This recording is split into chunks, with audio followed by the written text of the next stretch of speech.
سب سے پہلے ایک بیٹی کے لیے سب سے زیادہ جو چیز دعاؤں کا اور دوسرے گھر میں مقام بنانے کا سبب بنتی ہے وہ خدمت ہے. کوئی لڑکی اپنی اچھی شکل سے، اپنے علم سے، اپنے ہنر سے، اپنی دوسری قابلیت سے سسرال کے ہاں جگہ نہیں بنا سکتی جو خدمت سے بنا سکتی ہے. بہت سی بے ہنر لڑکیاں بھی جب اچھے جذبے کے ساتھ خدمت کا ارادہ کرتی ہیں اور کرتی ہیں اور قربانی کرتی ہیں تو بہت دعائیں بھی پاتی ہیں اور بہت خوشحال زندگی بھی. تو یہ خوشحال زندگی کا ایک راز ہے سیکریفائس اور لینے کی بجائے دینے پہ نظر رکھنا. زاہدہ ریڈیو پر کام کرتی رہی ہیں اور انہوں نے ایک ٹاک دی تھی اس بارے میں جو بہت مفید تھی، تو اس سے آپ بھی فائدہ اٹھائیں. السلام علیکم. یہ ایک چھوٹی سی ٹاک تھی جو کہ ایک بچی کا خط آیا تھا اور اس نے لکھا تھا کہ جی ہم لوگ لڑکیاں شادی سے پہلے تو بہت خواب دیکھتی ہیں کہ شادی ہو، یہ ہوگا وہ ہوگا، زیور پہنیں گے، اچھے جوڑے پہنیں گے، میاں ملے گا، یہ ہے وہ ہے. اور لیکن جب بعد میں عملی زندگی میں قدم رکھا تو پھر پتہ چلا کہ یہ خواب اتنا سہانا نہیں تھا. تلخ حقیقتیں جب سامنے آئیں تو پریشان ہو گئیں. تو انہوں نے کہا کہ آپ ہمیں کوئی اچھی سی نصیحت کریں. تو یہ وہ نصیحت ہے جو میرے والدین نے مجھے کی، کچھ اس میں میرے تجربات شامل ہیں. اور اس کے بعد ایک اور بات بھی کروں گی لیکن اس کو ختم کرنے کے بعد. اب پیارے بچوں بار بار میں پڑھوں گی کیونکہ اس میں نے پیاری بچیوں کا بہت نام لیا ہے.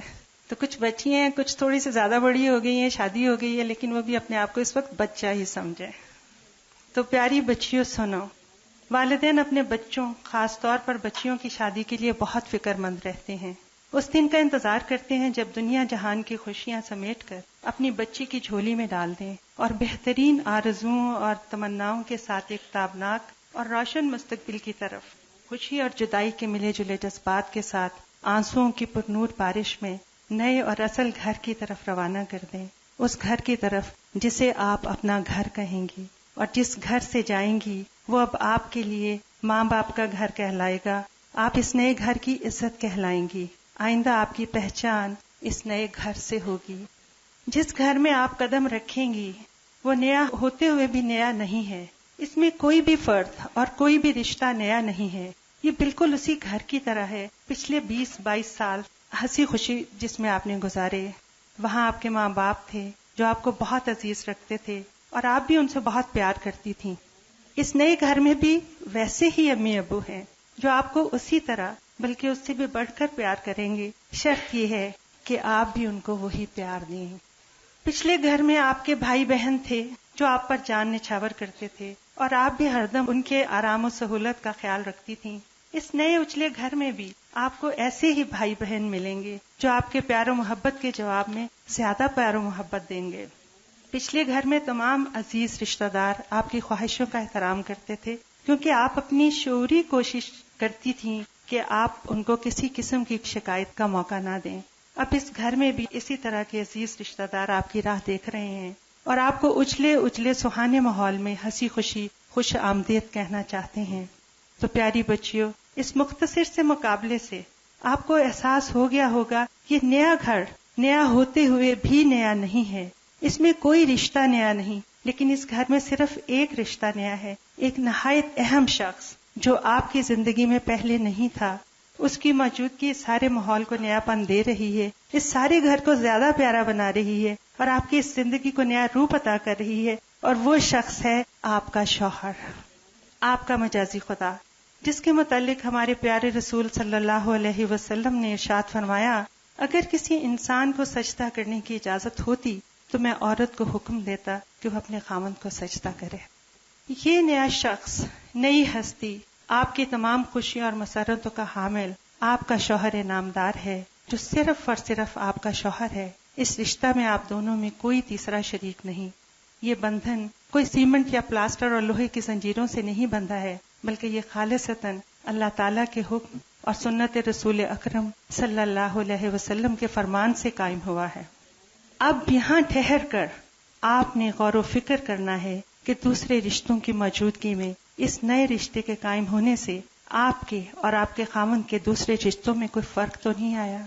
تو پیاری بچیوں سنو، تمہارا خاوند صرف تمہارا نہیں، تمہاری طرح کسی ماں کا لخت جگر ہے، کسی باپ کی آنکھ کا نور ہے، کسی بہن کے دل کا سرور ہے، کسی بھائی کا بازو ہے اور بہت سے رشتہ داروں کے ساتھ مختلف رشتوں میں بندھا ہوا ہے. اب آپ کے ساتھ رشتہ بندھنے کے بعد اس کے پرانے رشتے خدا نہ خواستہ ٹوٹ نہیں گئے ہیں، وہ تمام رشتے قائم ہیں. ان رشتوں کے حقوق اور فرائض اپنی جگہ موجود ہیں، بلکہ آپ کے ساتھ شادی کے بعد ان رشتوں میں نیا پن آ جائے گا اور ان میں ایک نیا رخ پیدا ہوگا. اس گھر کی خوشیاں بڑھیں گی، اس گلستان میں زیادہ پھول کھلیں گے، اور اس گھر اور خاندان کی رونق کو دوبالا کرنے کے لیے آپ کا کردار ایک کلیدی رول ادا کرے گا. آپ کا ہر عمل اسے نیا انداز، نیا رخ دے گا. یہ نہ صرف آپ کے اخلاق اور کردار کا امتحان ہے، بلکہ آپ کے ماں باپ کی 20-22 سال کی تربیت کا امتحان ہے. یہ بات غور طلب ہے. ان کی عزت اب آپ کے ہاتھ میں ہے. آپ نے اس امتحان میں سرخرو ہونا ہے. بالکل ٹھیک اسی طرح آج سے کئی برس پہلے ایک خاتون انہی راہوں سے کامیاب و کامران گزر چکی ہے، اور وہ ہے اس گھر کی اصل بنیاد، یعنی آپ کی محترم ساس، جو کہ آپ کو ماں کی طرح ٹھنڈی چھاؤں مہیا کرے گی، اور انہوں نے ہی آ کر اس گھر کو آپ کی آمد کے لیے تیار کیا ہے. آپ نے ان کو صحیح بیٹی بن کر دکھانا ہے. ماں باپ کو بیٹا اسی طرح پیارا ہے جیسے اس کی شادی سے پہلے تھا. آپ کے شوہر کے بہن بھائی بھی اسے اسی طرح پیار و محبت کرنے والا بھائی دیکھنا چاہتے ہیں. تمام رشتہ دار اس کو پہلے جیسا بھانجا، پہلے جیسا بھتیجا، پہلے جیسا ماموں، پہلے جیسا چچا دیکھنا چاہتے ہیں. یہ تمام رشتے ایک گھر کو، ایک خاندان کو یکجا رکھتے ہیں اور گھر کی خوشیوں اور رونق کو دوبالا کرتے ہیں. اب آپ کے اخلاق اور کردار کا امتحان ہے کہ ان رشتوں کو مضبوطی سے آپ جوڑے رکھیں. یہ نیا گھر، یہ سب نئے رشتے ایک نئے پسندیدہ لباس کی طرح ہیں. جس طرح نئے لباس کی حفاظت کی جاتی ہے، خیال رکھا جاتا ہے کہ اس پر داغ دھبا نہ پڑ جائے، اسی طرح آپ کو ان نئے رشتوں کا خیال رکھنا ہوگا کہ ان میں کسی طرح کی بدمزگی اور گھٹن پیدا نہ ہو سکے. یہ پہلے دن ہی کی طرح خوبصورت اور تابناک ہوں. تو پیاری بچیوں، آپ ان سب رشتوں کی قدر کرو. یہ آپ کی قدر کریں گے. صرف ایک رشتے کی وجہ سے آپ اپنے آپ کو اور اپنے خاوند کو دوسرے تمام رشتہ داروں سے الگ نہ سمجھو. وہ قائم ہیں اور خدا کے فضل سے قائم رہیں گے. آپ کی شادی سے پہلے یہ گھر چل رہا تھا، اب آپ اس میں ایک بہترین اور انمول اضافہ ہیں. پہلے غور سے اس گھر کی روایات اور طور طریقوں کو سمجھیں، اسی میں ڈھل جانے کی کوشش کریں. ہاں، اگر کوئی نئی چیز لانا چاہیں تو دھیرے دھیرے، لیکن اس سے پہلے سب کے دل اپنی محبت اور فرما برداری سے جیت لیں. گھر کے کام کاج میں دلچسپی لیں. گھر کا فرد ہوتے ہوئے گھر کی ذمہ داریاں سنبھالیں اور بانٹیں، کیونکہ شادی کے بعد آپ ایک ذمہ دار خاتون بن گئی ہیں. عزیز بچیوں، شادی سے پہلے اپنے والدین سے تھوڑا بہت تو خفا آپ ہوتی ہی ہوں گی. جب آپ کی کوئی خواہشات پوری نہیں کرتے ہوں گے، یا جب آپ کو کسی بات پر ڈانٹ دیا جاتا ہوگا.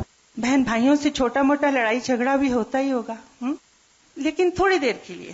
اس کے بعد دل بالکل صاف، اور پھر وہی پہلے والا پیار و محبت اور وہی پیاری سی فضا.